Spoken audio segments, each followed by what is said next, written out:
All right, what is going on, everybody? Welcome in to Luttie's Look Back. My name is Nick Luttrell, last name Luttrell.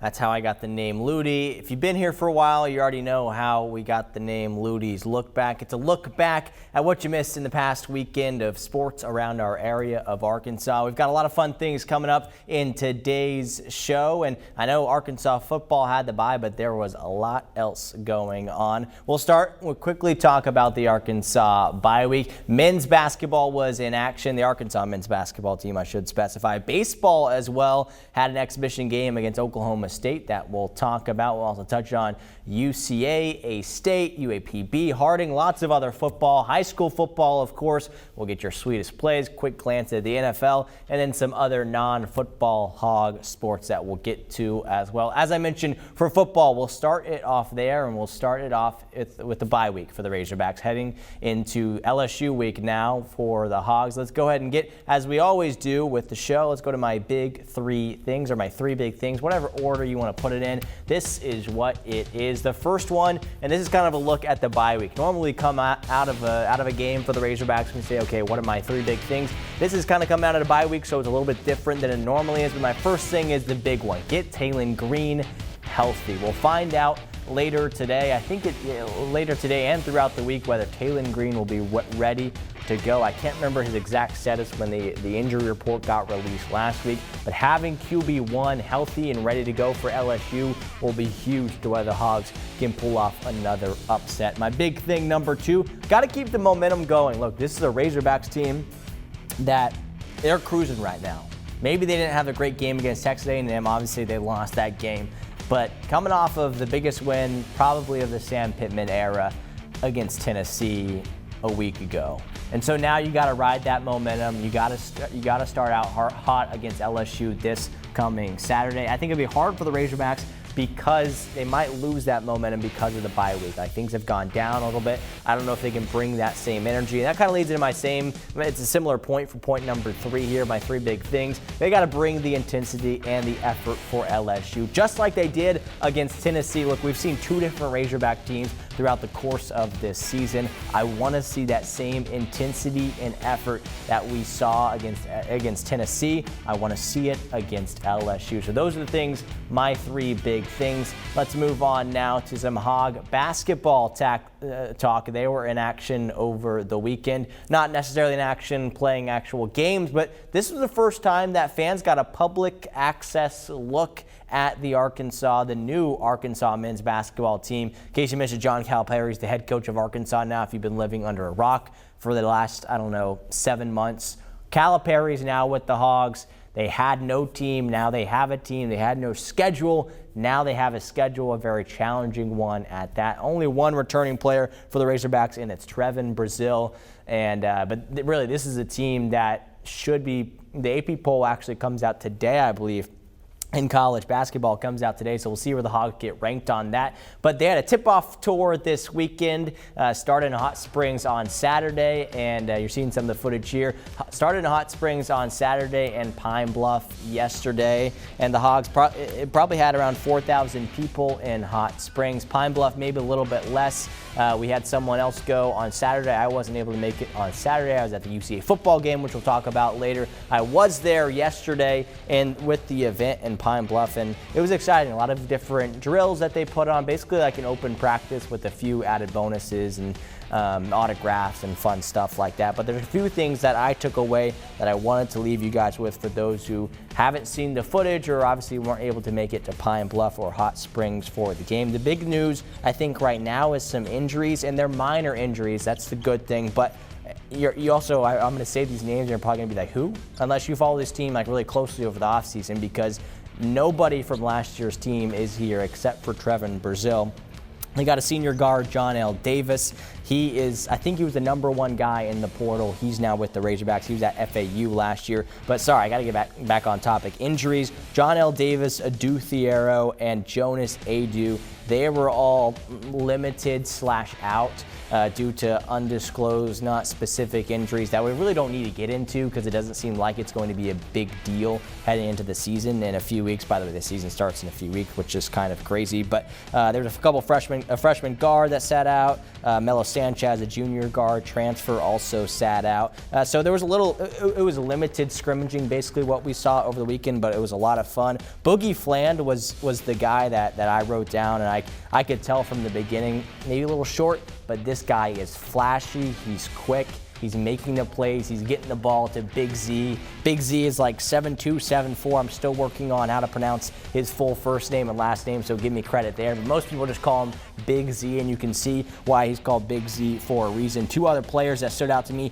Billy Richmond, he had that windmill dunk that was very, very impressive against in Pine Bluff. DJ Wagner also looked really good. Carter Knox didn't impress me that much with his shooting ability and kind of what he did on the court, but you can just tell his size, his length, he's going to be maybe not, he might be in the starting five. He probably will. If not, he's coming off the bench. He's going to make a good impact. In case you missed it, Carter Knox, one of the top freshmen in last year's recruiting class, going to come in and make a good impact, a big impact with the Razorbacks heading into this season. So I talked about those are some key injuries, some key players that stood out to me. It was really fun. I think this team is going to be really exciting to watch. We'll find out really how good they are next Friday. I think it's October 25th. I could be wrong on my dates there. I don't have it written down. Next Friday, Arkansas faces off against Kansas in an exhibition game inside Bud Walton Arena. That game will be streamed on SEC Network, I believe it is. So that'll be fun to watch, see how the Hawks can do against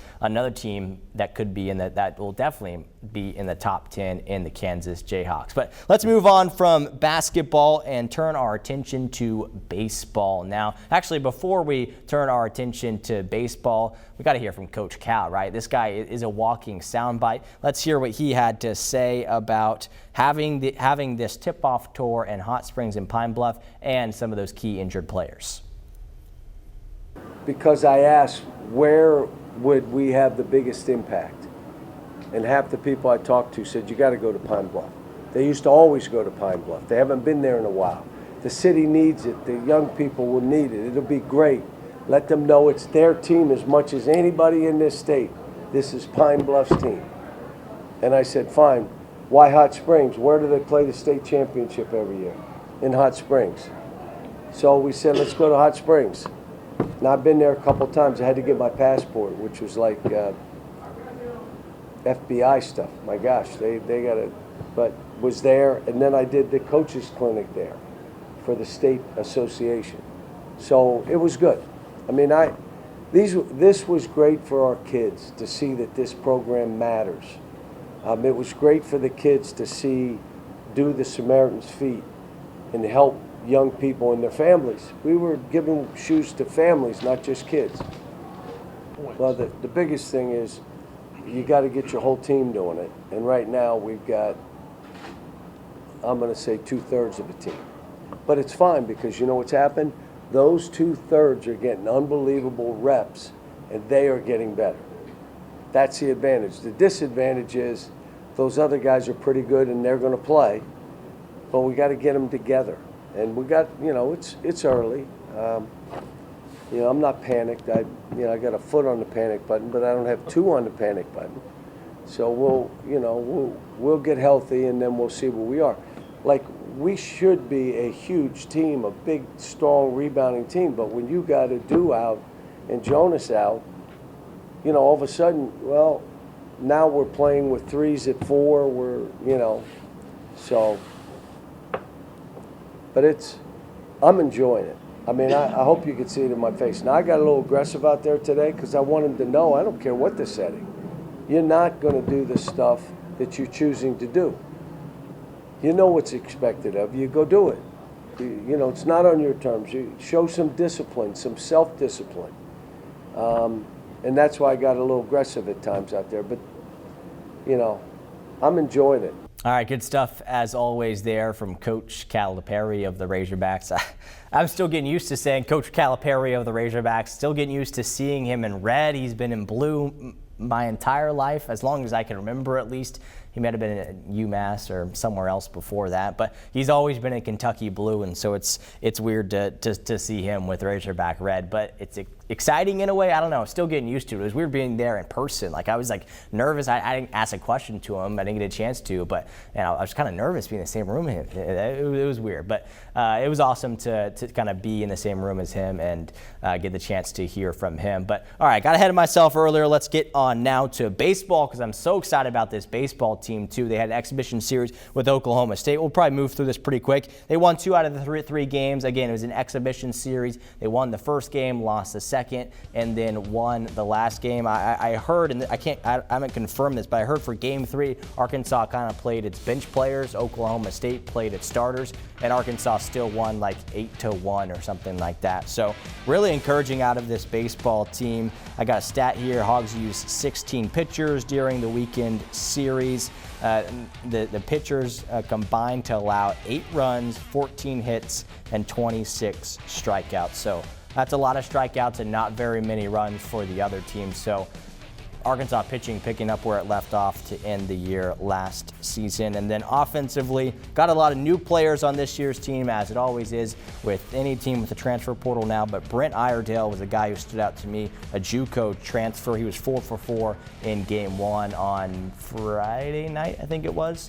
Friday night was Game 1. He was 4 for 4. He played really well. He's a third baseman that's going to be easily a draft pick coming up in the upcoming MLB draft. So he's going to be really fun to watch out for this season. So make sure to remember that name, Brent Iredale. He's going to be good for this Razorback baseball team. I'm saying this in October. In May, he is going to be the go-to guy for the Razorbacks hitting-wise. Okay, let's move on now. We talked basketball, we talked baseball. Let's now move it on to UCA football.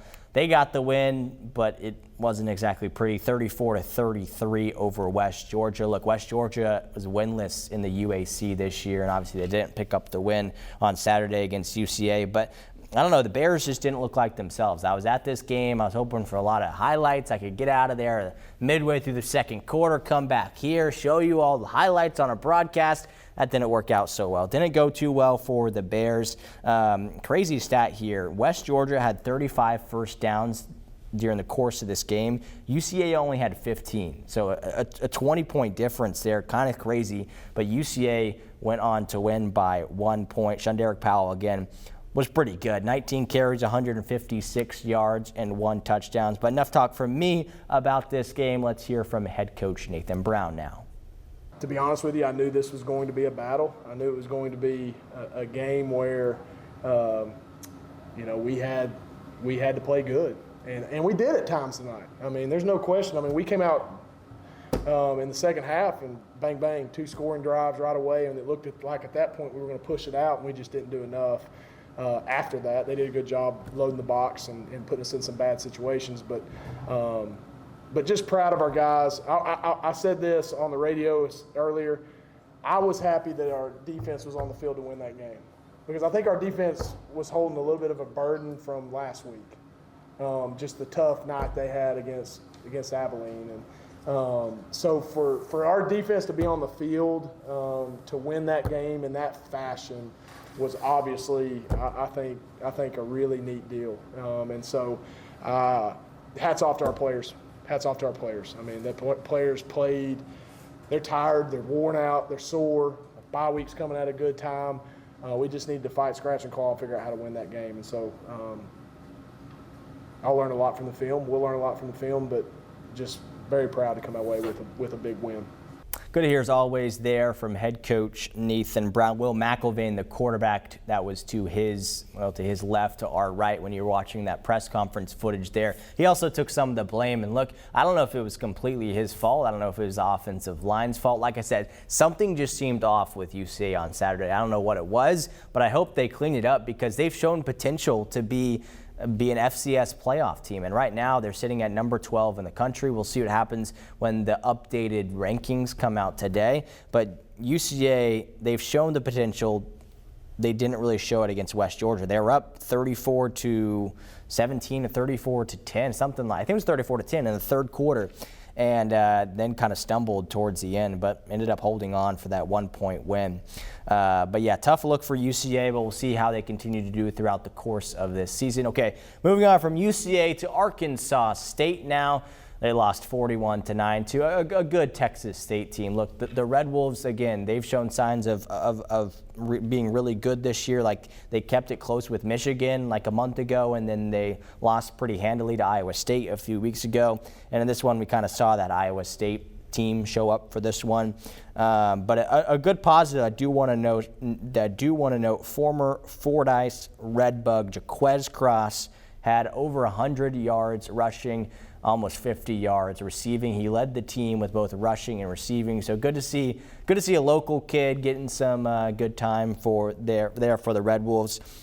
He played really well, but obviously the team did not. So the Red Wolves now move on to 3-3, and we will move on because you don't want to talk too much about the Red Wolves right now. Hopefully they can pick it up this upcoming week. But a team we should be talking about, UAPB. How about the Golden Lions? Got their first home conference win since 2021 on Friday night. They beat Prairie View 21-17. It was on ESPN2 in case you missed it. Broadcast TV. It was live. It was awesome. It was really exciting. Hopefully people were able to watch that game. It's kind of rare when UAPB gets put on national television. So really exciting that they were able to get a home win and get it. I think it was the second conference win in Alonzo Hampton's tenure. And speaking of Coach Hampton, let's hear from him from after the game and a big win for the Golden Lions. Man, this is a special team. Man, we losing guys left and right. We got 3 corners, you got 3 safeties, three linebackers down, but we just continue to go. And so I've been at peace, man. So I'm excited. It wasn't no doubt we was gonna win the game. Like, I felt it, I knew it, and I've been saying it, man. This team is a good football team, and as soon as the defense catch up with the offense, we're gonna be able to make some noise. And so I think what you saw is you saw a relief, because you know how you keep telling people like, hey man, we good. I keep telling the players, man, we good. And they're like, oh man, you keep saying that. And so it felt good at the end of the game, and that's why I really had no emotion. I just was really excited for the kids that we were able to get this early and not the last game of the year. Like, this is a team effort. It's the first time that we put it all together, offense, defense, and special team. And I'm proud that we went down 8-0 and nobody flinched. Like, man, they could have easily quit. We were up 14-0, and now we were down 8-0, and nobody panicked, and we were able to get the win. So excited. All right, good stuff there from Coach Hampton. Let's move on to Harding Bisons. Once again, absolutely demolishing their opponent, 62-0 over Northwestern Oklahoma. And we've seen over the course of this year that offense has led the way. That flexbone offense is really, really good, and that's what often makes our highlights, I'll be honest. But it was defense actually leading the way in this one. 2 pick sixes from the Bison defense, and they showed up and showed out when Harding really needed them to. 62-0 over Northwestern Oklahoma. Look, this was a complete team effort. There wasn't a specific person. Again, I'm looking at the stats as I'm trying to prepare for this. There wasn't a specific person that led. I mean, there was one guy that led the rushing, but it was different. It's a different mindset of this team. That's why I think they could be even better than they were last year. By the way, last year they were undefeated and won the national championship. They could be even better behind the legs of Cole Keelan at quarterback, Braden Jay, kind of that wide receiver, halfback, I don't know what you want to call it because it's a different offense that I'm used to talking about. Blake De La Cruz, the fullback, rushing the ball. They were all really, really special. So really fun to watch Harding do so well. Let's move on to high school football now and check around some scores around the state from Friday night. Our game of the week, Bryant taking down Pulaski Academy 48-29, and a good win there for the Hornets. Look, this is a Hornets team that they've been close to making it in the top 25 nationally. I think this win could do it for them. Give credit to the Bruins. They kept it close throughout the game, but I think stamina proved to be an issue down the stretch like we thought it would be. This is a 4A depth team that's playing a 7A depth team, so it's tough for PA to win in close games like this one on Friday night. Conway Christian getting the win. I tried to put some scores on here that we normally don't talk about. Conway Christian undefeated on the year, getting the win 48-8 over Westside. Aaron Lovelace had 4 touchdowns. The running back has been special this year for the Eagles. Morrilton getting the 56-27 win over Pea Ridge. They are also undefeated and 3-0 in the 5A West. Joe T. Robinson moving to 5-1 and staying undefeated in the 5A Central with a win over Whitehall. Top right of your screen, Mills getting the win 55-12. No surprise there over Forest City. Mills, we don't often get to talk about them. Also undefeated on the season and undefeated in the 4A2. This was kind of weird. It was their home opener on Friday night, I read. It's been 336 days until they last played a home game. They had it on Friday night, and they destroyed their opponent behind the likes of Elijah Moody, the freshman quarterback. Almost 200 yards rushing, 4 rushing touchdowns, or passing touchdowns, and almost 200 passing touchdowns. So great play out of there from Elijah Moody for the Mills Comets. Now Valonia getting the win 52-45. That was a crazy one. Came down to the wire. Valonia missed a field goal kind of at the buzzer, but ended up winning in overtime over Alma. They are now 5-1 on the year. Benton continues to roll 72-25 over Sheridan. Drew Davis had 2 rushing touchdowns and 2 passing touchdowns. Little Rock Catholic stays undefeated with the win over Jonesboro. Shout out to Jackson England, 4 total touchdowns on the day. Give credit to Jonesboro. They almost came back in this one, but weren't able to. So those are some of look at our scores. Let's check out some sweet plays. All right, nomination number 1. Pine Bluff going for it on 4th down. Quentin Roy, check out this play. Pass from Devontae Wallace. Roy goes up, high points the ball, and makes the catch for the Zebras. They would end up losing this game, but impressive play there from Quentin Roy. Okay, let's move on to nomination number 2. That was a great catch from Roy, but Little Rock Southwest says, I'll do you one better. Kylan Fidel, a different type of impressive catch, falling away, and ooh, what a catch there from Fidel. Forte just throws it up for Little Rock Southwest, and Kylan Fidel comes in with the catch.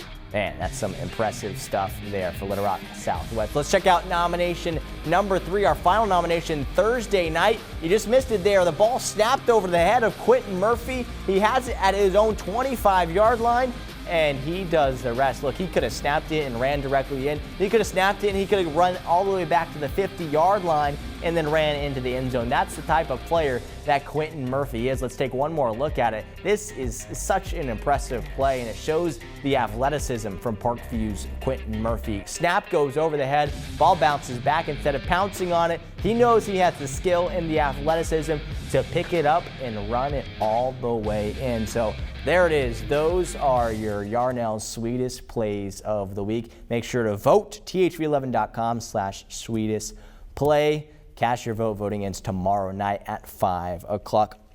Couple other, actually, we'll probably get on because we probably need to get on to whatever is next. And next is NFL. Falcons with the win 38-20 over the Carolina Panthers. They move to 4-2. Houston Texans, they're now 5-1 on the year, 41-21 over the Patriots. Patriots kind of going downhill after, well, they've been going downhill for the past few years, I guess. Buccaneers taking the win 51-27. Tough look there for the Saints. They had it close, I believe, in the third quarter, and then the Bucs just pulled away there in the last quarter and a half. Cowboys, oh man, it's ugly for the Cowboys, let's be honest. Dak Prescott had 2 interceptions, and the Cowboys fall to 3-3. All right, we're wrapping up Luttie's Look Back episode 5, I think, 4? I think it's episode 4. We got a couple more things to get you to before we head on out. Some Razorback news. Women's soccer getting the win 1-0 over Oklahoma on Sunday. Women's soccer team is now 11-1-1 on the season. The tie coming against Michigan State, who is also a top 5 team right now. Arkansas, the number 6 team in the country. We'll see if they move up the rankings after a win over Oklahoma. And then the volleyball team, they swept Alabama. They're now 4-0 in SEC play and 14-2 overall. Tied for first in the SEC, so watch out for this Arkansas volleyball team. I'm sure there's a lot that I didn't get to, but that's all I have for you on Luttie's Look Back. A quick Luttie's look ahead for what's to come for the future Arkansas football. That is what's to come for the future on Saturday night, facing off under the lights of Reynolds Razorback Stadium, facing off against number 9 LSU. It'll be a red out at Razorback Stadium. We'll have your Hog Zone live outside of Razorback Stadium, and that will be a very exciting Hog Zone, hopefully coming off of a Razorbacks win. Hog Zone Saturday night at 10:10. You don't want to miss it. Once again, thanks for tuning in to Luttie's Look Back. We'll see you next week.